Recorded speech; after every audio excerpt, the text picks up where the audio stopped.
Bueno, vamos a seguir con el estudio de Isaías que lo dejamos hace mucho tiempo.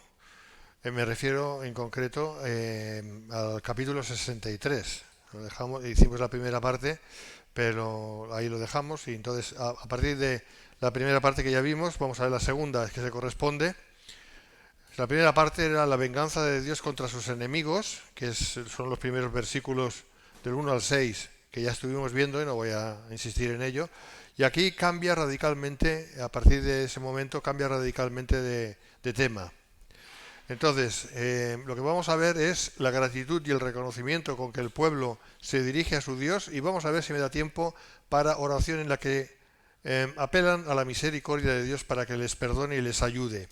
O sea, todo tiene mucho que ver con Israel, ¿vale? Todo tiene que ver absolutamente con el trato de Dios con Israel, con la respuesta de Israel hacia Dios, etcétera, etcétera, etcétera. Entonces, ahí estamos. Punto 2, que ya lo mencioné. ¿Qué vamos a ver aquí? Bueno, en estos versículos el profeta en nombre del pueblo hará una fervorosa confesión de la misericordia de Dios y de la rebeldía de Israel. ¿Vale? Misericordia de Dios y rebeldía de Israel. No siempre se correspondió la misericordia de Dios con obediencia, sino siempre o casi siempre con rebeldía. O sea, Dios mostró toda su bondad y el pueblo no hizo caso. No hizo caso, sino todo lo contrario. Entonces la oración recuerda los actos compasivos de Dios hacia su pueblo a pesar de la infidelidad de Israel para con él. Siempre Dios ahí presente. Su pueblo, pues, no estaba por la labor. Así que leemos, versículos del 7 al 9, leemos del 7 al 9.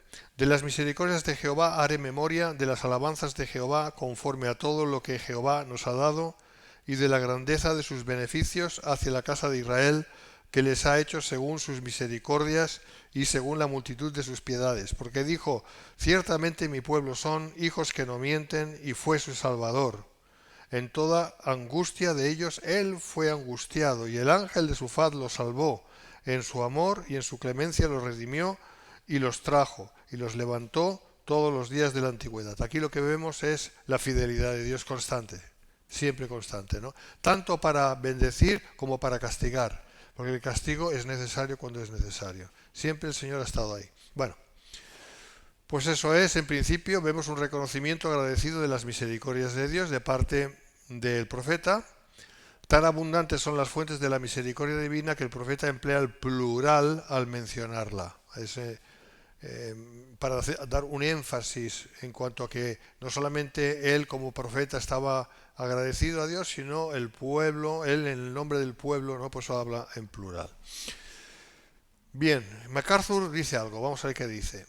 Todos los plurales en este versículo implican que el lenguaje humano no es suficiente para describir toda la bondad de Dios y el amor inmerecido que Él ha manifestado a la nación una y otra vez a causa de su pacto eterno con ellos. Quiero deciros una cosa, Israel es Israel de nuevo en su tierra desde el año 48 o 47, depende cómo se mire.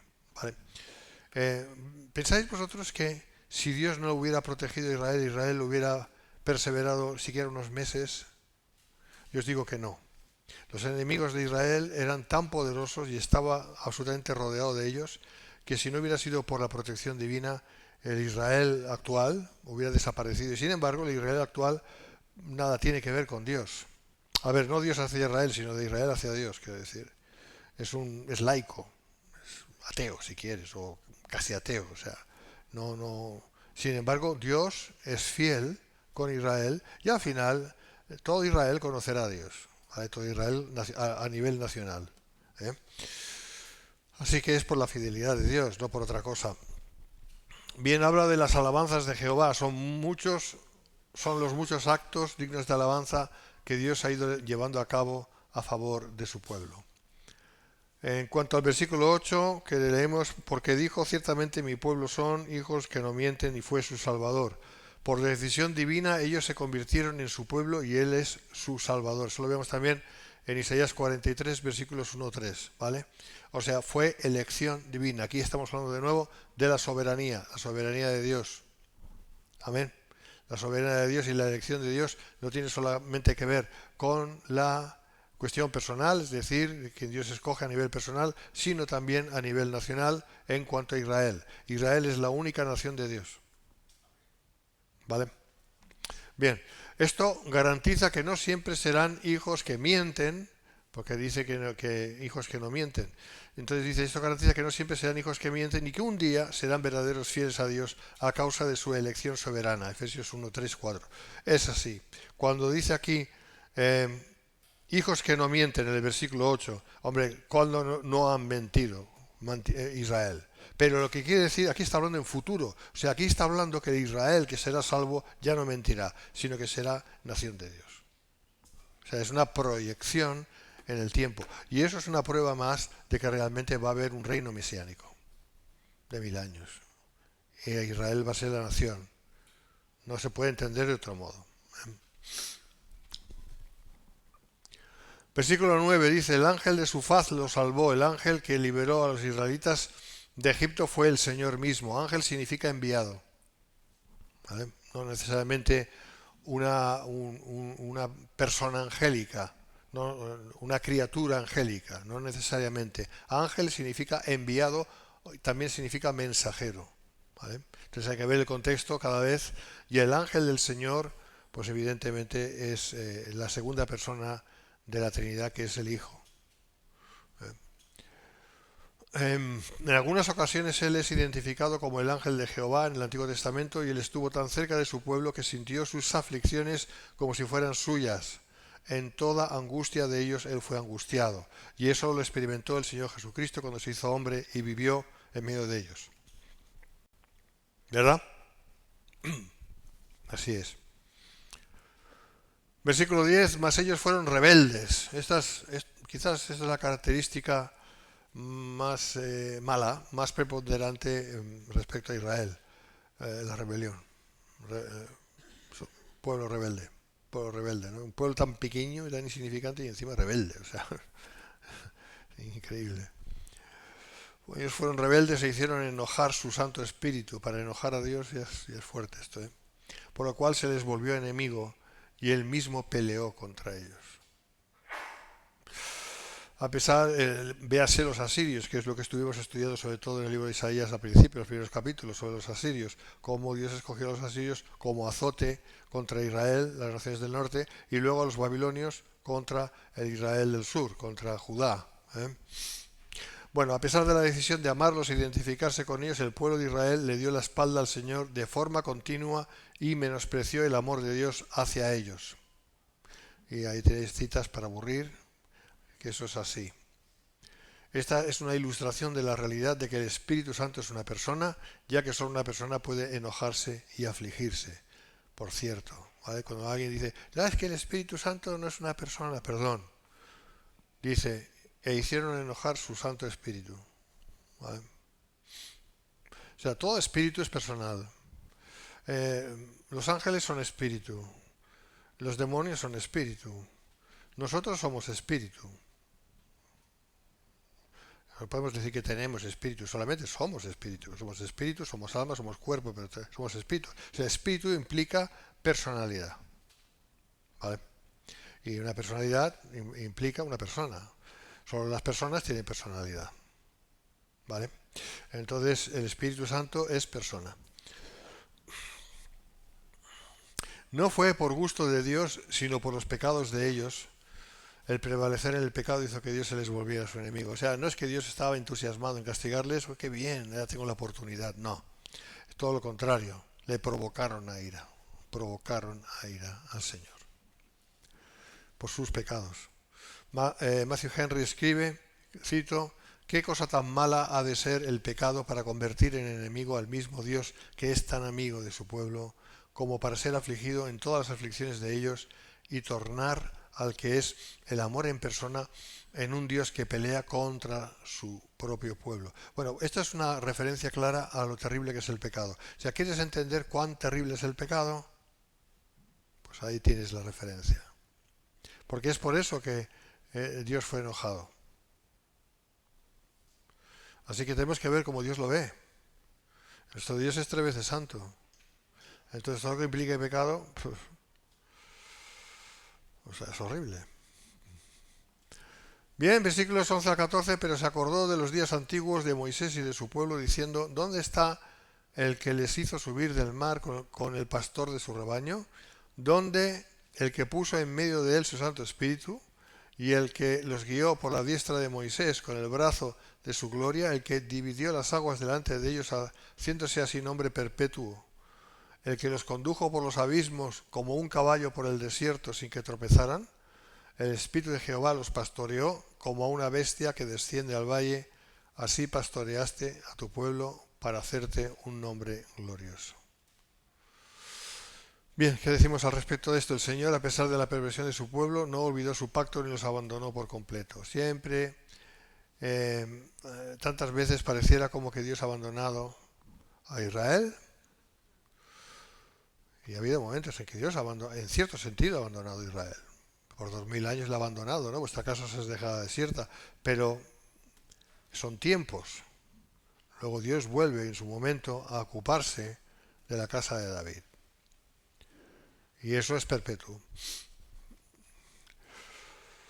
Al reconocer la diferencia entre su misericordia actual y la bendición experimentada por la generación de Moisés, el pueblo de Israel se lamentó por la pérdida de las obras poderosas de Dios a su favor y rogó al Señor que no los abandonara. Siempre ha habido momentos en la historia de Israel en que el pueblo de Dios, Israel, ha clamado a Dios, y cada vez que ha clamado a Dios, Dios ha respondido. Versículo 11, donde el que puso en medio de él su Santo Espíritu. Aquí en medio de él no se refiere a una presencia individual del Espíritu Santo, sino más bien a una presencia corporativa de Dios entre el pueblo. ¿Por qué?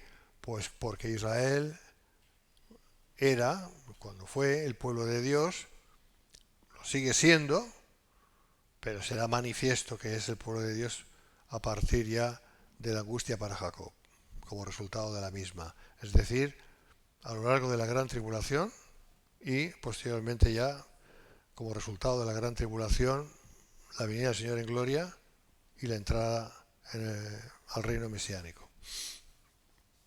Versículos 12 y 13 muestran con claridad que Moisés fue el pastor de Israel, guiando a los israelitas desde la salida de Egipto hasta las puertas mismas de la tierra prometida, pasando por el Mar Rojo, por el desierto, pero el que en realidad los guiaba por mano de Moisés era Jehová.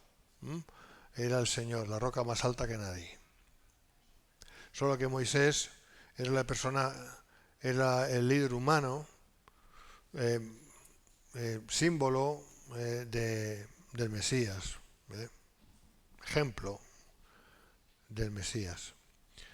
Él fue quien dividió las aguas delante de ellos, haciéndose así un nombre perpetuo, el que los condujo por los abismos como un caballo por el desierto sin que tropezaran. Pues Moisés estuvo ahí, ¿no? MacArthur dice, obras poderosas de Dios a favor del pueblo, cómo hacerlo pasar por el mar, fue como si fuera tierra seca, y el ministerio del Espíritu Santo en medio de ellos. Seguimos, versículo 14. El Espíritu de Jehová los pastoreó como a una bestia que desciende al valle, así pastoreaste a tu pueblo para hacerte nombre glorioso. Vamos a ver qué decimos de esto. El propósito del Señor para Israel era y es engrandecerlos de tal manera que el nombre de Dios sea o fuera glorificado en todo el mundo. Y actualmente es así. Dime una prueba de que Dios existe. Israel. Los judíos. Es un pueblo que hace ya tantos años que tendría que haber desaparecido de la faz de la tierra, porque tantos años no ha tenido tierra, sino que ha estado disgregado por todas partes, y sin embargo sigue. Y no solamente sigue, sino que ha vuelto a su tierra. Y que no hay manera de destruir a Israel. Y cuanto más sus enemigos se empecinen en destruirlo, más sus enemigos sufrirán las consecuencias. Entonces se va a volver en su contra. Porque quien maldice a Israel se maldice a sí mismo. Así que esta es la razón, es por la misericordia de Dios, por la fidelidad de Dios en concreto. Bien, seguimos la segunda parte y última, oración en la que apelan a la misericordia de Dios para que les perdone y les ayude, parte tercera. Versículos del 15 al 19. Bueno, en estos versículos hallaremos una rogativa a Dios para que salve y auxilie a su pueblo, tras exaltar la bondad de Dios y recordar su fidelidad con Israel en el pasado. Por motivo de su gloria, el profeta ofreció una oración de arrepentimiento por la nación en medio de condición desolada. Hay que decir una cosa aquí. En estos versículos hallaremos una rogativa para que salve y auxilie. Aquí hago en futuro, ¿vale? Para que auxilie y salve a su pueblo. Eso no es la iglesia, porque la iglesia no es Israel, porque la iglesia está formada por gente de Israel y por gente gentil, sobre todo mayormente gentil, ¿verdad? En cambio, todo el contexto aquí es Israel. Y eso no ha ocurrido todavía. Entonces, si creemos que la palabra de Dios es verdad, hay que entenderla literalmente como está escrita, que todo esto, todo lo que dicen los profetas es una proyección hacia el Israel que tiene que ser restaurado, consolidado, tener su propia tierra y ser exaltado entre las naciones. ¿Verdad? No se puede entender de otra manera y no se debe entender de otra manera nos estaríamos equivocando bastante además. Bueno, vamos a ver, versículo 15 dice: mira desde el cielo y contempla desde tu santa morada y gloriosa morada, dónde está tu celo y tu poder, la conmoción de tus entrañas y tus piedades para conmigo, se han estrechado. Parece un reproche, ¿no? El profeta pregunta en representación del pueblo si Dios había cambiado su manera de sentir con respecto a Israel y oró para que la nación recibiera nuevas misericordias como las que había recibido la nación en el pasado. Es decir, el profeta mira atrás y ve cómo Dios estuvo con ellos. Ve ahora y dice, es que no está Dios con nosotros de la misma manera que estuvo. Las razones ya las hemos visto, el pecado, la infidelidad de Israel.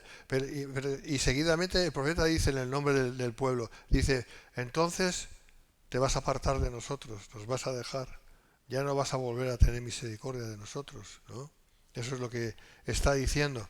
Entonces, por eso no ha de verse en este versículo ninguna irreverencia, porque cuando uno habla desde la sinceridad de su corazón, no está siendo irreverente a Dios. Él está diciendo lo que realmente experimenta.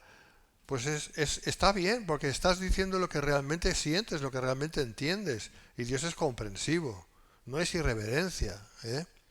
Luego el Espíritu Santo te convence, y luego el Espíritu Santo viene y te va mostrando las cosas, las vas entendiendo, y entonces, pues lo mismo que le pasó a Job, ¿no? Que Job se quejaba a Dios, ¿no? Al final ya se quejaba, y decía, estás pasado conmigo, ¿no? O sea, las cosas que me has hecho, ¿no? Y al final Dios interviene y dice, pero es que tú realmente no me conoces, o sea, tienes que conocerme antes de hablar, ¿no? Pero no es que Dios le reprende o le castiga, porque Job dijo lo que realmente sentía en la luz que tenía. Y esto es lo mismo. Entonces nosotros tenemos mucha más luz que el pueblo de Israel tuvo, pero mucha más. O sea, y eso es importante porque eso implica que nuestro nivel de santidad tiene que ser, santidad experimental tiene que ser mucho mayor, e implica que con que conocemos más a Dios, porque por la revelación que ya tenemos que sujetarnos a lo que conocemos y hablarle al Señor conforme entendemos por la palabra. No sé si me explico. O sea, hay cosas que no se nos ocurriría decir, porque sabemos que Dios es perfecto. Entonces, aunque no entendamos mucho de las cosas, en definitiva también entendemos que no tenemos ningún derecho. Nadie nos hizo nacer. Perdón, no decidimos nacer, quiero decir. Y si nacimos es un privilegio tan grande, es una maravilla. O sea, todo está en las manos de Dios. Hemos venido a este mundo sin nada y sin nada nos vamos a ir. ¿Qué derecho tenemos nosotros a exigirle a Dios nada? ¿No? Todas estas cosas y muchas más las entendemos porque somos cristianos.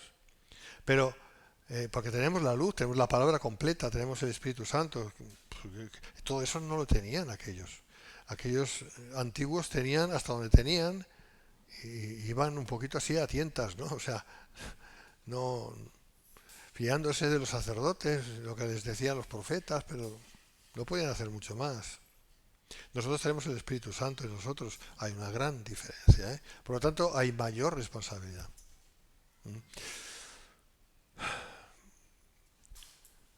Por lo tanto, aún y así no es ninguna irreverencia.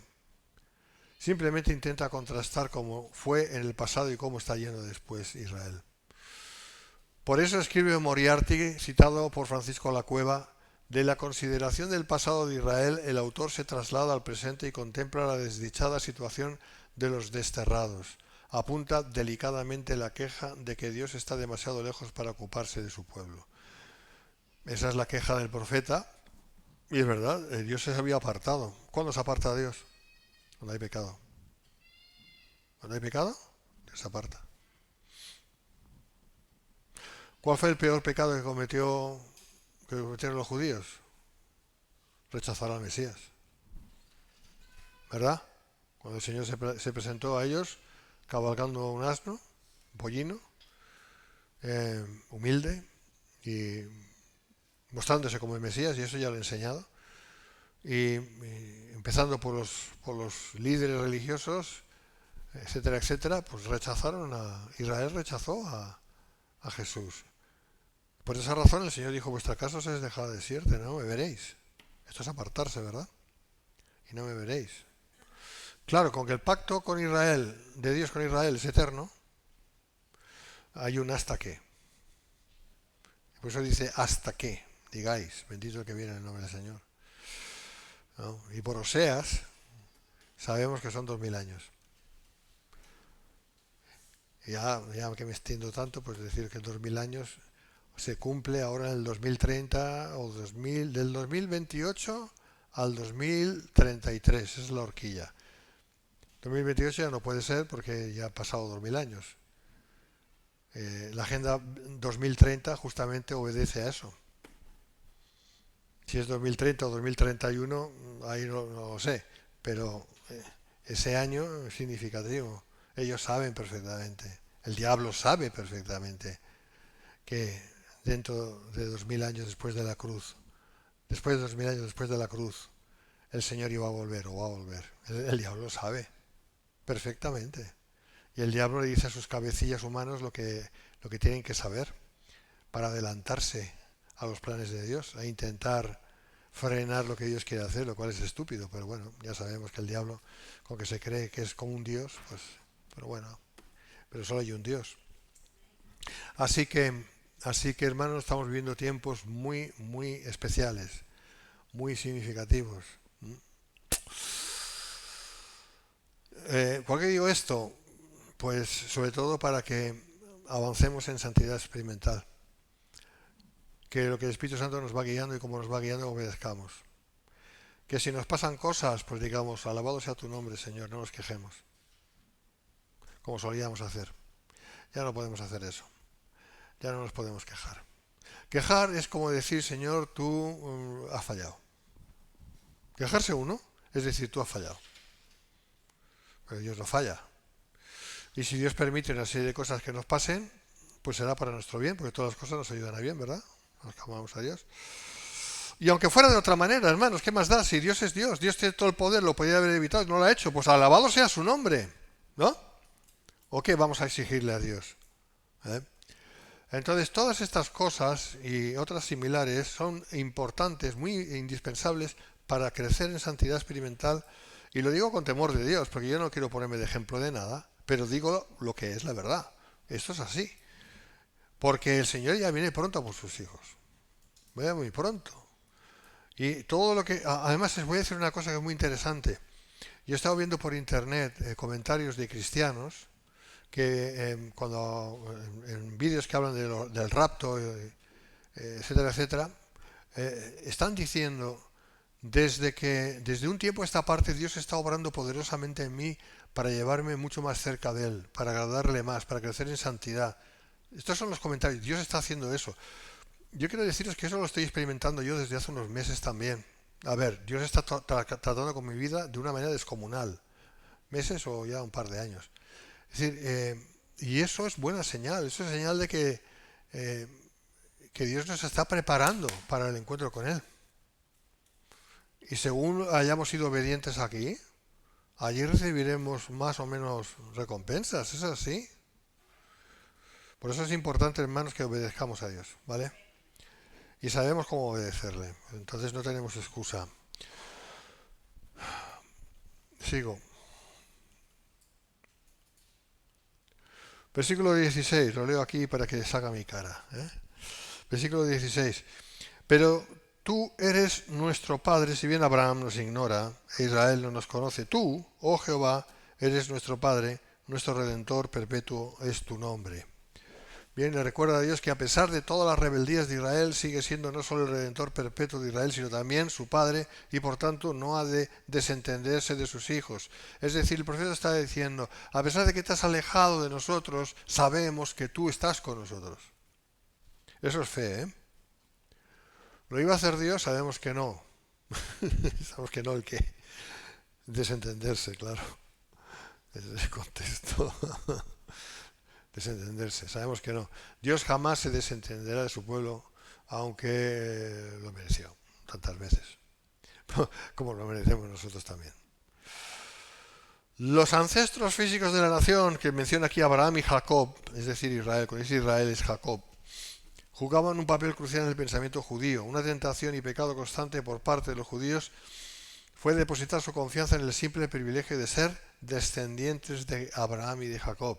Eso lo vemos en Juan 8, ¿verdad? Cuando nuestro padre es Abraham, ¿eh? Y el Señor ya se cansa ya de ellos y le dice, no, vuestro padre es el diablo. ¡Hala! Porque es así, es la verdad. ¿Eh? Pero ¿cómo osas? Como el oso. No se puede poner la confianza nuestra, no podemos tampoco nosotros poner nuestra confianza en que un día nací de nuevo, ¿sabes? Vale, un día naciste de nuevo, genial, pero tienes que perseverar en la carrera cristiana. Lo que no puedes es decir, como que ya soy de Cristo, pues ya así soy yo ya, ¿eh? Porque lo mismo a lo mejor ni eres de Cristo, porque si tienes esa manera de pensar, vale, entonces no podemos poner nuestra confianza en nadie humano, ni en nosotros vivos, ni en ningún acto que haya pasado en el pasado, o ninguna experiencia gloriosa que hayamos tenido, como si eso fuera un mérito o yo que sé qué. No, nuestra confianza tiene que estar en el Dios vivo. Y cuando dice el Dios vivo, significa el Dios que está ahí, siempre ahí, porque es Dios. Y nunca pasa de moda, ¿me entiendes? ¿Vale? Pero al fin ellos renuncian a esto para confiar solo en Dios como Padre, porque eso es lo que va a pasar en el milenio. Versículos 17 al 19. ¿Por qué, oh Jehová, nos has hecho errar de tus caminos y endureciste nuestro corazón a tu temor? A tu temor. Vuélvete por amor de tus siervos, por las tribus de tu heredad. Por poco tiempo lo poseyó tu santo pueblo, por poco tiempo lo poseyó tu santo pueblo, nuestros enemigos han hollado tu santuario. Hemos venido a ser como aquellos de quienes nunca te enseñoreaste, sobre los cuales nunca fue llamado tu nombre. Esa era la soledad que experimentaba Israel en aquellos momentos, porque había pasado el azote de los asirios, se habían deshecho las 10 tribus del norte, y aquí, en este momento, estaba Israel, el reino del sur, nada más, a 110 años de la deportación a Babilonia. Los coetáneos de Isaías leyeron a Isaías, pero no le hicieron caso. Y el rey Manasés cogió a Isaías y lo mató.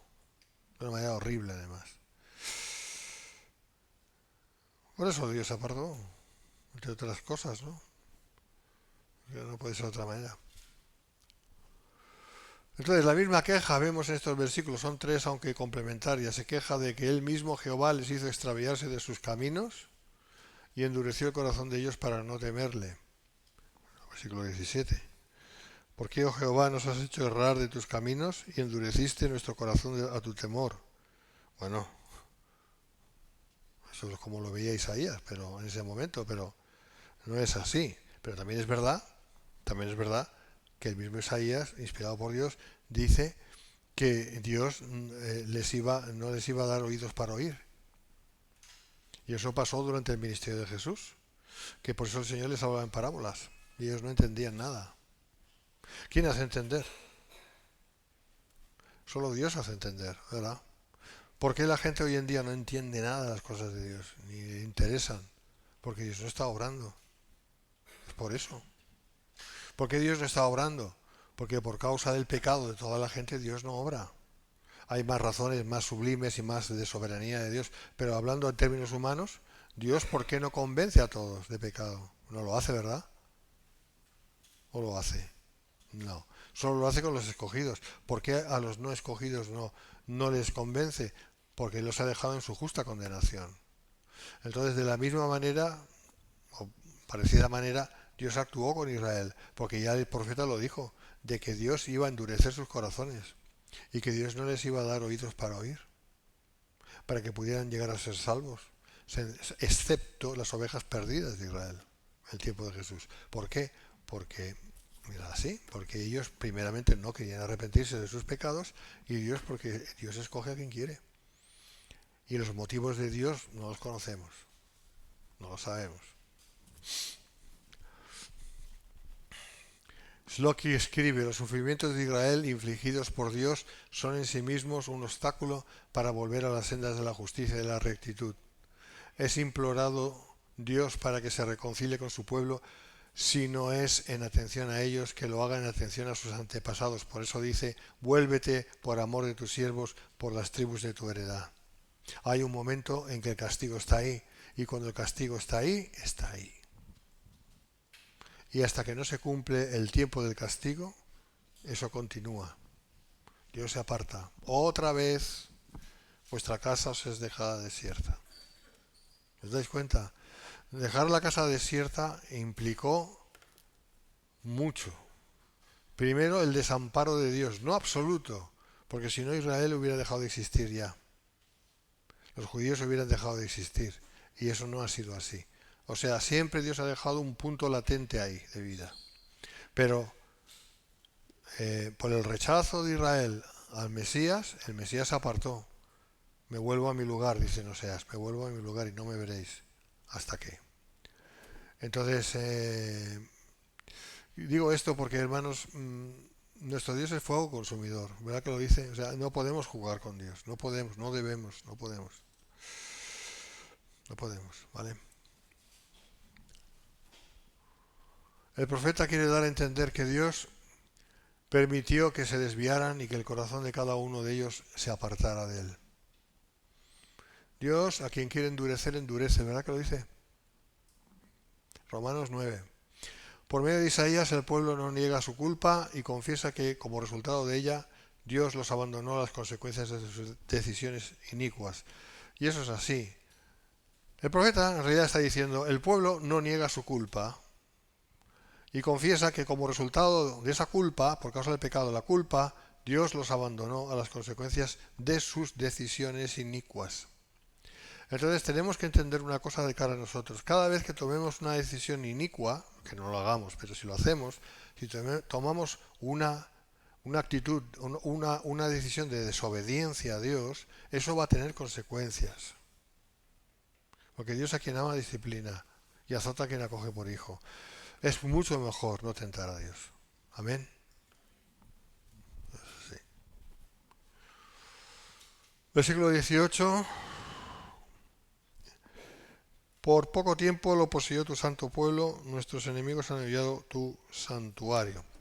Se queja de que han sido entregados en manos de los enemigos, tanto de Israel como de Dios. Los babilonios, entre otros, habían poseído la tierra dada a Israel y profanaron el santuario de Dios.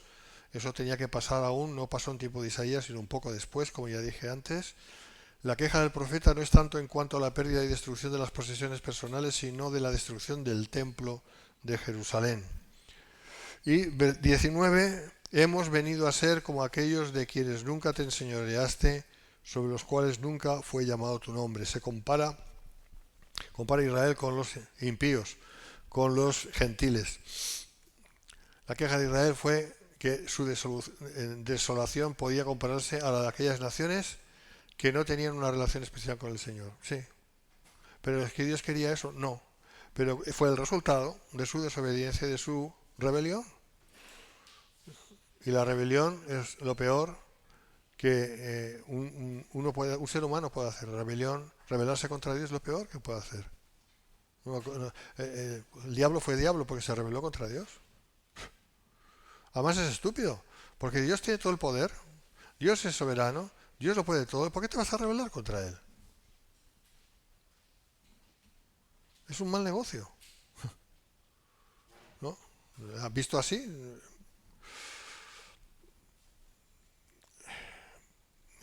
Y bueno, por causa de eso, pues Israel fue rebajado al nivel del resto de las naciones.